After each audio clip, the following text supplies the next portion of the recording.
Alright guys, welcome back to round 8 of the F1 2010 Career Mode Championship. The 8th round of season 1 here in Montreal for the Canadian Grand Prix. We're starting off here in a wet practice session. Coming up the last round in Turkey. We had a very good performance there. After 3 races where we failed to score points, we did finally get our second podium of the season by finishing in 3rd place. So hopefully we can continue this momentum now here into Canada. Anyway, practice was very wet. We did some R&D testing, just building up the pace. The rest of the weekend is going to be dry, I believe, but I just decided to get some running in here to get our eye in and to complete the R&D test, which I think is going to hopefully give us a new aero package. As you can see, the pace in the wet was a lot faster than the rest of the field. I was 7 seconds in front of my teammate and 6.3 seconds in front of P2.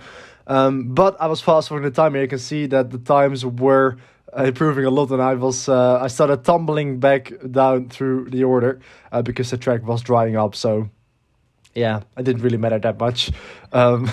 Also decided to just set up a little bit. I especially adjusted the gears. You can see that the first gear very high and then the 7th gear very low because it doesn't really have a lot of straights. And I realized that definitely the 7th gear definitely helped me to have a bit more acceleration, at high speed compared to the rest. So yeah, that's the setup that we're going to use for this weekend. And I think I decided to go out again just to get a time because we're now back down into last place. So you can see the track is a lot dry now. I did actually decide to go for slicks because I thought it was dry enough.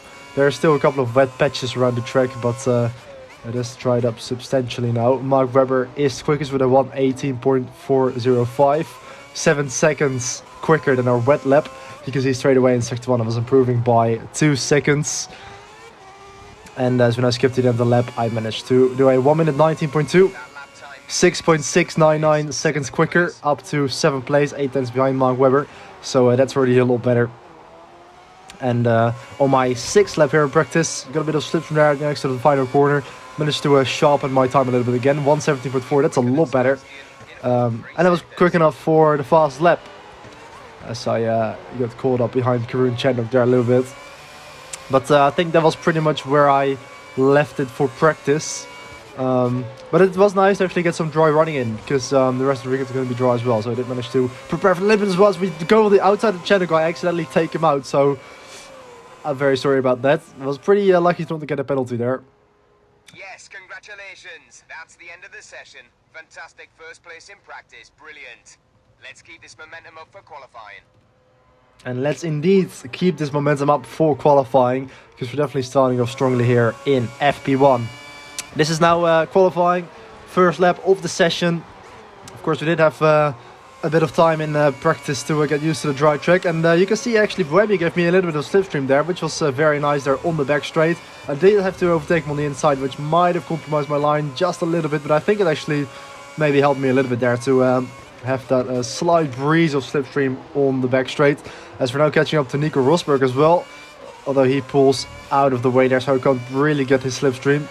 But this first lap was already pretty solid up until this point. Sebastian Buemi, my teammate, is actually quickest at the moment, but that 1:20 is a very slow lap. Coming up to the final chicane, this is of course very tricky to get right, very easy to cut the corner as well. And in validate your lap, we do actually cut it, but not by enough, and the game actually allows me to do it up towards the line.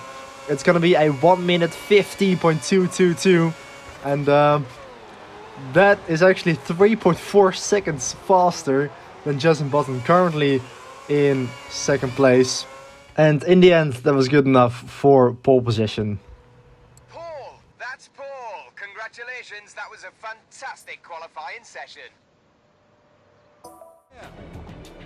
Being on the front row puts you in a great position for tomorrow's race. You must be so pleased with how qualifying went. Definitely. We seem to be very strong in qualifying this season. But so far, we haven't managed to actually turn it into a race win yet. So we do have 2 podiums, but let's hope we can keep this up for the race now. Now it takes a strong driver and team pairing to win titles in Formula 1. Do you feel that the team are giving you 100%? Yeah, I mean, I do feel like they are giving that. Although title-winning performances is probably a little bit unrealistic still. But you know, we have done a lot of testing as well in practice, and it's going well. How have you been getting on with setting the car up for qualifying so far this season?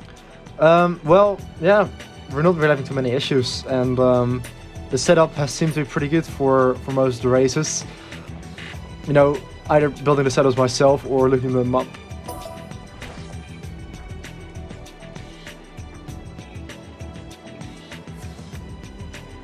Hey Nick, pole position. That should give you a great chance in the race. It definitely should. Let's hope that we can finally turn it into a race win this time.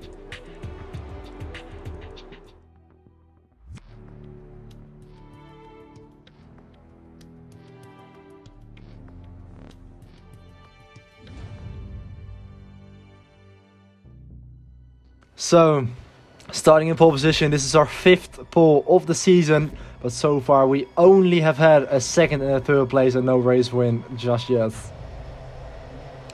boss is expecting another podium finish this weekend. Think you can deliver? Well, the boss is expecting a podium finish. I'm expecting a race win. Lights are out and we're on the way for round 8 here in Canada.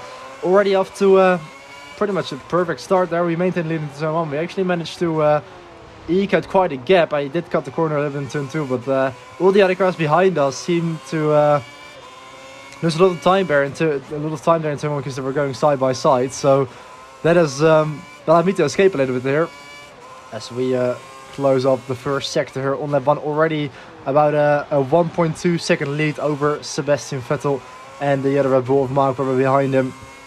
Now on to the end of lap 1. First lap 21.1 and already a gap of 3.3 seconds to Mark Webber. And as we now skip to lap 3, we managed to pull away even further. And the gap is now up to 4.5 seconds. So the pace in this first stint of the race was really good. And yeah, at this point we're just controlling the race really. 4 seconds behind us. The option tires seem to fare pretty good as well. But I do always seem to be stronger on the options. That was a little bit of a warning there on the exit of the penultimate chicane. But still managed to improve my lap down to a 17.5 now. So we're just going faster and faster, building up the pace. And as we now cut to lap 5, we are scheduled to make our stop. The tires are falling off pretty quickly there, especially the rear tires are pretty worn as we enter the pits, making sure to not speed into the pit lane there. Took it pretty cautiously. Yeah, going into the pits now, hopefully we're not going to get held up like what happened to us in Turkey, because that could be pretty crucial, because that in Turkey allowed Webber to actually take the lead from us, but this time we managed to have a pretty good stop, 4.9 seconds. It does relinquish Mark Webber into the lead because he did stay out to try the overcut, and we can see our teammate there on the right. Of course he has to brake for turn 1, so I did manage to rejoin in front of him, which is very nice because now we have clean air in front of us, and Mark Webber is the only one who's actually in front of us now, so that just shows how big the gap is to the rest of the field. As yeah, we just try to make the most of this this out lap here. You can see Mark Webber is into the lane as we almost grazed all the way on the exit of the final chicane, and we already take the lead before we cross the start finish line. Now onto lap 7, again very very close to the wall there on the exit of the final chicane, but still I must say my lap times were pretty similar to what I was doing in the option tires for a change, because in the races prior to this I was struggling a lot more on the primes, but in Canada it seems to be fine. Still a 4-second gap, so we are really kind of maintaining the gap to Mark Webber, and you know, with that buffer we don't really have to take any risks, although it was very tempting to go for the fastest lap. You can see they're again improving in sector 1 as we now end lap 9, 1 minute 16.7 even, so going even quicker on the prime tires, and that was actually the fast lap of the race as we now have a 5 seconds gap to Mark Webber with 5 laps to go. So we've got Pedro de la Rosa in third place somehow. I think he might have started on prime tire or something, because there's no way he could actually be legitimately in P3. As again, a green sector in sector 1, where we keep pushing on. I was just finding more and more time as the race went on, trying to just even, you know, shave off a few tenths of that 16.7 here as we come through the penultimate chicane of the lap. I'm not sure what the corner number is, to be honest. Let's see what the second time is here as we go into the hairpin. Again, an improvement by 9/10. So this has been a really good lap as we exit out the hairpin, trying to carry the momentum onto the backstretch. Even Karun Chendok has overtaken Petrov now and is up into 4th place. So very interesting order at the moment. Still Mark Webber in 2nd though, as we range up towards the final chicane, trying to fly through it as quickly as possible. That was actually pretty clean. As we come up to the line, let's see what the lap is going to be. It's a 1 minute 15.6, a 1 second improvement, and that should definitely be enough for the fast lap.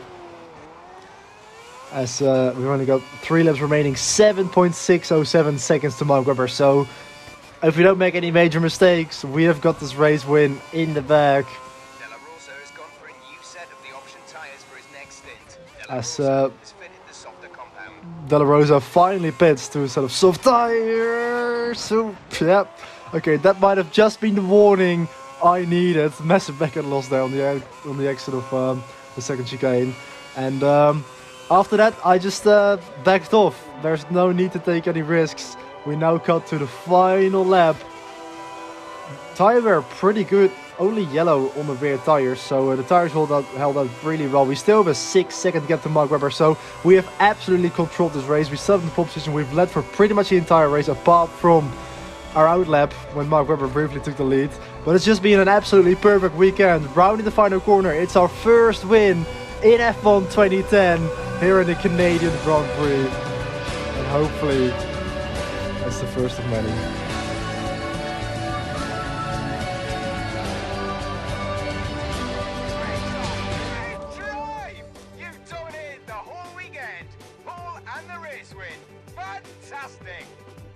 Thank you very much, Rob. And indeed, we've really dominated all weekend. And we even got a trophy there, True Racer. But you know, we were fastest in practice, fast in qualifying. We hit the fastest lap and we won the race. And we led, well, pretty much every lap apart from the lap where we pitted. Another trophy, full house for getting the clean sweep here. And what a way to win our first race. It wasn't the most exciting way, because there really wasn't a lot of action. I was just racing against the clock, trying to improve my lap times and eking out the lead. It's something that doesn't happen too often, and it was certainly something that we needed after the poor results we had in the previous couple of races. We had our first podium last time, and now we followed it up with our first race. You can see how happy I was there, bouncing around in the menus. But yeah, thank you so much for watching, guys. I mean, I know it wasn't the most action-packed race, but we do move up into P5 as well in the Drivers' Championship. Mark Webber still leads the way from Lewis Hamilton and Sebastian Vettel. A pretty sizable lead there for Mark Webber on 141 points. But yeah, hopefully this can really kickstart our season, because I really needed the good results after yeah, the really tough races we had. Also P5 in the Constructors' Championship. Nice to finally get the green check marks behind the objectives as well, to also lift up our reputation a little bit and our driver level, which you know, also helps with getting ourselves in the picture with the other teams and the better teams for possibly next season. But yeah, let's go into the press conference here after our first race win. Congratulations. This must be a very special moment for you today with your first victory in Formula One. Give us your thoughts on the result. Yeah, it's of course the first win is always going to be one you don't really forget. And especially how the season started. We have missed out on so many points. Even in the first race in Bahrain, we were looking very strong before everything started going wrong there. And yeah, I think we deserve to finally win. A clear victory there, and a car which looks to be getting stronger and stronger as the season progresses. You must have given some thought to winning the title by now. No, I keep getting this question, but no, even now that we've won, there's no real chance. You've got to be feeling good about taking a victory in your first season in Formula One. Let us in on what you're experiencing right now. Are you emotional? I think this was just a perfect weekend, and it was more like a relief. But considering the way the weekend went, I was already kind of expecting it a little bit. And you know, it's always different when you dominate the race or when you like win a race on the last lap. Hey, Nick. It looks like you're building quite a reputation. A few of the teams are starting to show interest in getting you into their car next year. Oh, that's lovely to hear. And that's exactly why we needed this race So win. now you've started to make a name for yourself. Let's discuss the finer points of the business. Teams may offer you a contract if you manage to impress them and meet their requirements. So we can see that a couple of teams are starting to notice us. We've got some interest from Renault, Force India, Williams, Sauber, Lotus, HRT and Virgin. Well, I wouldn't consider the bottom 3 teams because it would be a downgrade. Williams and Sauber, Force India, I think it's relatively similar. I think, yeah, maybe Renault is the only team that might be slightly better, but still, that's not really my priority. I mean, I would accept going to a team like Renault, but I really want to go for a top team. So I just hope that we can continue this form and hopefully impress, you know, one of the teams in the boss is in the top very of the pleased with your championship. performance so far. Well, the boss is pleased as well. It's all looking good finally. But no, I'll leave you to look this over, and if anything new happens, I'll let you know. well, Kimber will let us know anyway. But yeah, we'll see how the contract talks will evolve over the course of the season. But I think I've made it clear that I want to be in the top team for next year. I think the main goal is to go to Red Bull because it's my favorite team. But maybe that's going to be too difficult, especially for season 2, because with the way the contracts work, it's very difficult to build up a reputation enough for a top team to actually offer you a contract. So the only real way is to beat your rival, which we will be able to select in a couple of races' time. But considering the position we are in the championship, we probably won't be able to, you know, embark in a rivalry with one of the Red Bull drivers because they're just too far up in the championship. But anyway, we'll see how it will progress. This is where I'm going to leave it, guys. Thank you so much for watching. I hope you've enjoyed the episode, and I'll see you next time. Goodbye.